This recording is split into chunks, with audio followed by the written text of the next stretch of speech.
గత కొద్ది రోజులుగా మన స్థానిక ఎంపీ కొంచెం మతి భ్రమించి ఇష్టం వచ్చినట్టు మాట్లాడుతున్నారు. వారికి ఓటమి భయం పట్టుకుంది. ఆ ఓటమి భయంతో ఆయన ఏం మాట్లాడుతున్నాడో ఆయనకే అర్థం కావట్లేదు. కొంతమంది పిచ్చి కుక్కలని ఊర కుక్కలని ఇట్లా ఇష్టం వచ్చినట్టు మాట్లాడుతున్నారు. నిజంగా గుర్తుంచుకోనని కుక్కలకి విశ్వాసమైనా ఉంటుంది, నీకు ఆ మాత్రం విశ్వాసం కూడా లేదు. నిన్ను ఇంత వాడిని చేసిన చంద్రబాబు నాయుడు గారి మీద విశ్వాసం లేకుండా ఉన్నావు. వాటికి ఉన్న విశ్వాసత కూడా నీ దగ్గర లేదు. అంతేకాకుండా ఒకటే చెప్తున్నావు, నీకు మతి భ్రమించింది.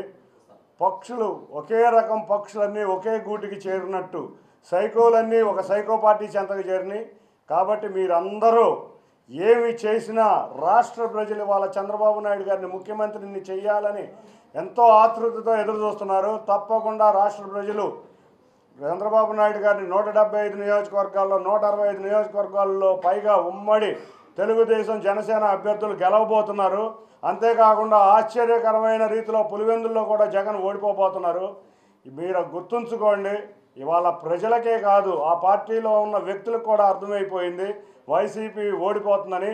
అందుకనే ఎవరికారు వేరే దారులు ఎదుర్కొంటుంటే నీకు మతి భ్రమించి నువ్వు నీ పక్షులు నీ రకమైన పక్షులైన అందరూ ఒకే గూటికి చేరారు కాబట్టి నువ్వు ఇష్టం వచ్చినట్టు మాట్లాడుతున్నావు.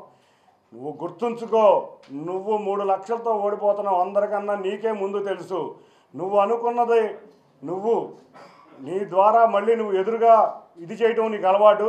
పోయినసారి పీఆర్పీలో కూడా చేశావు. నువ్వు ప్రజలు మా తెలుగుదేశం పక్షాన ఉన్నారు, ఘన విజయం సాధించబోతున్నారు. 7 నియోజకవర్గాల్లో ఇవాళ ప్రజలు తెలుగుదేశాన్ని జనసేన అభ్యర్థుల్ని ఎన్టీఆర్ జిల్లాలో గెలిపించబోతున్నారు. నీకు ప్రజాకోటలో తప్పక శాస్తి జరుగుతుంది. ఇక జీవితంలో ప్రజా జీవితంలో నువ్వు మిగలవని గట్టిగా హెచ్చరిస్తున్నాను. Thank you.